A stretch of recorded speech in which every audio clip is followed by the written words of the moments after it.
Welcome to my channel. Try to hear the latest story. My partner kept neglecting to include me on her Instagram, yet she posted daily about her unattached lifestyle. When I brought it up, she labeled me overly fixated and insisted, "Not everything revolves around you." I didn't respond, just turned and left. 10 days later, she appeared at my doorstep with her mother, pleading for a conversation. Before I dive in, I want to express gratitude for you reading this. It means everything. Here's a quick note. Only 8% of readers are subscribed. If you enjoy these stories and want to support more, a single click to subscribe makes a massive difference. I've never been big on social media.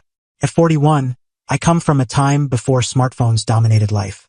I have accounts, sure, but I rarely post. Maybe once a month, usually photos of my restored '67 Mustang or the custom furniture I craft in my workshop. My world exists offline in the tangible.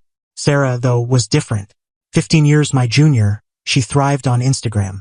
We met 8 months ago at a friend's barbecue. Her vibrancy, her laughter, and her genuine curiosity about my tales of woodworking and vintage cars drew me in. Her beauty was undeniable, but it was her seeming sincerity that hooked me. The first few months were wonderful. We'd hike, explore new eateries, and spend weekends at my lakeside cabin. I brought her into my world, introducing her to friends, my brother's family, even my parents at a family dinner. She blended in effortlessly, winning everyone over with her sharp humor and warm grin. But something odd caught my attention. Despite snapping countless photos when we were together, Sarah never shared any that featured me. Her Instagram was filled with solo pictures, girls' nights, and meticulously curated shots of meals, sunsets, and drinks. Her captions often highlighted her single girl journey or independent vibe. Initially, I brushed it off. Social media wasn't my scene, and maybe she valued some privacy. But as months passed, it became glaringly obvious, especially when I overheard her friends joking about her hidden boyfriend at a party. "He's not hidden," she chuckled. "I just keep my private life offline." Yet her entire life, every coffee, every skincare routine was online, except for me. It reached a boiling point last month. We'd had a perfect Sunday, a morning at the farmer's market, an afternoon where I showed her how to carve a wooden bowl on my lathe, and dinner at a trendy downtown spot. She took dozens of photos, including a few selfies of us that I thought were great. That evening at my place, while she was in the bathroom, her tablet, charging on the coffee table, lit up with a notification. A comment from someone named Emma, slaying that single life, so jealous. Curious, I glanced at the screen. Sarah had posted pictures from our day, the market, the bowl, the cocktail from dinner, but none included me. The caption read, "Sunday vibes. Solo summer. Thriving." When she returned, I asked directly, "I saw your Instagram post about today. You used hashtags about being single?" She got defensive immediately. "Were you digging through my tablet?" "No," I said. "It lit up with a notification. I was just surprised to see you call today a solo adventure when we spent it together." "They're just hashtags, Mark," she snapped. "They boost engagement. It's not a big deal." She grabbed her tablet, pulling it away. "But you never post us together," I said. 8 months, not one photo. "Not everything is about you," she shot back. "God, you're being so clingy. It's just social media. Why do you care?"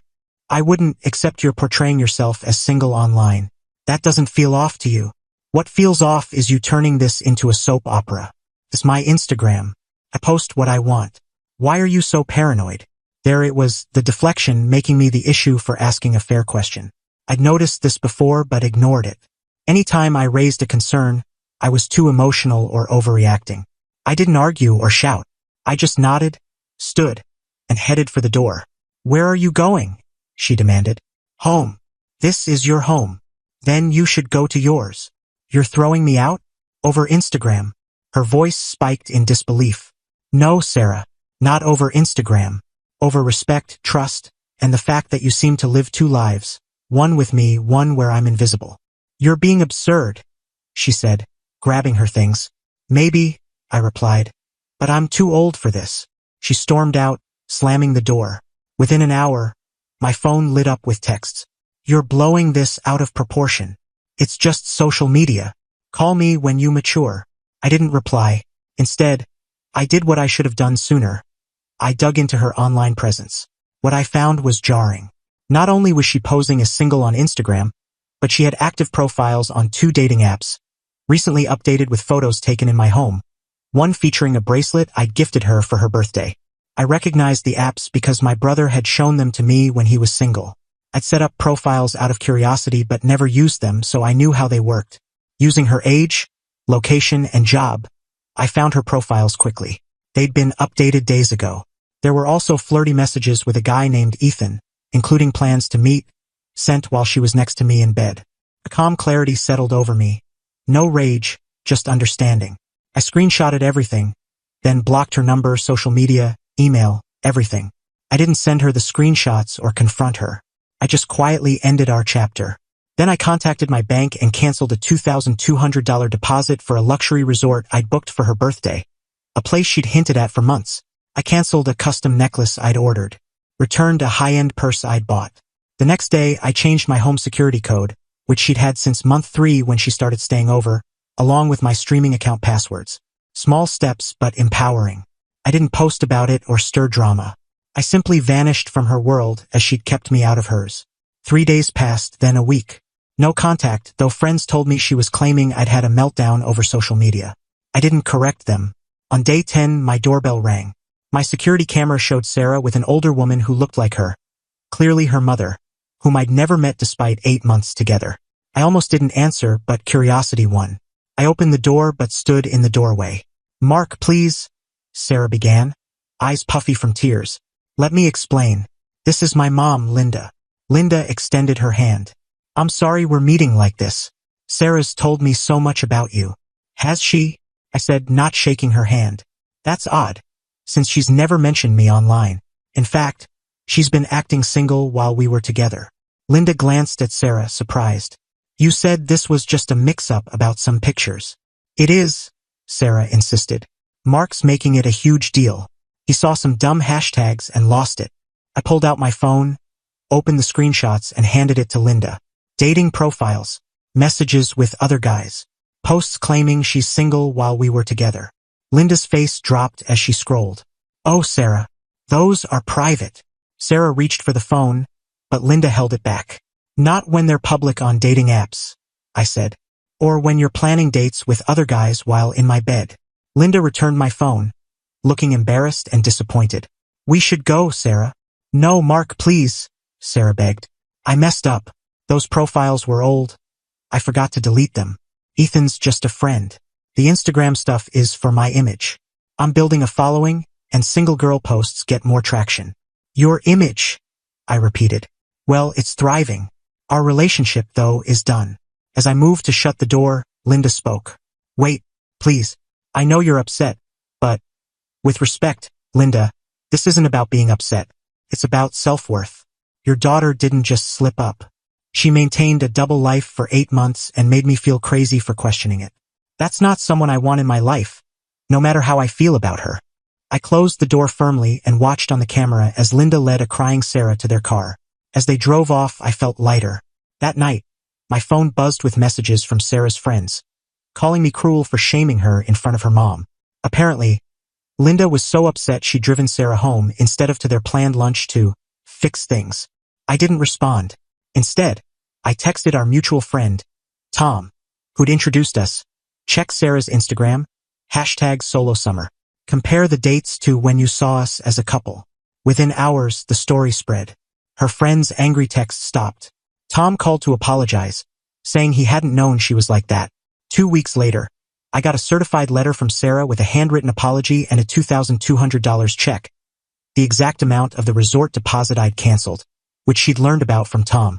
I tore up the check and sent it back with a note. "My silence isn't for sale." A month later, I'm doing well, better than well. I finished my Mustang, took a solo coastal road trip, and started dating again. I met a woman, Emily, at a furniture showcase. On our second date, she asked to take a photo with me for her Instagram. Sometimes walking away silently says it all.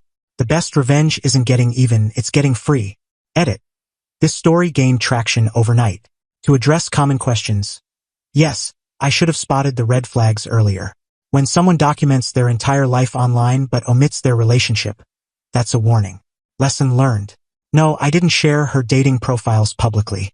I showed her mom because they showed up at my house claiming it was a misunderstanding. The truth spread from there. On the age gap, 15 years is notable, but Sarah's 26, not a teenager. She's an adult responsible for her choices. The resort deposit wasn't about money, it was about principle. I don't want her cash. Yes, Emily knows about this. I've been open from the start. Update, 3 months later life has a way of circling back. That custom necklace I canceled? It was a bracelet with coordinates of the lake where I first told Sarah I loved her. When I canceled, the jeweler asked to finish it since he'd started.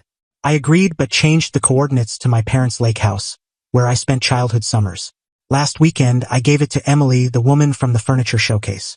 We've been exclusive for nearly 3 months. She shares our relationship online and introduces me as her boyfriend in person. Sarah sent a longer apology letter, owning her deceitful behavior. No check this time, just accountability. I appreciated it and sent a brief reply wishing her growth. Her Instagram has shifted, fewer posts, more thoughtful captions, no more solo hashtags. Friends say she's been reflecting deeply. Good for her. Linda sent a holiday card with a kind note about growth and second chances. I respect her for confronting her daughter's lies. The irony? This started because I was excluded from Sarah's curated online life, and now I'm with someone who proudly includes me. But the real difference isn't social media. It's honesty, openness, and respect. Some lessons cost a lot, but they're worth it. For both of us, it seems.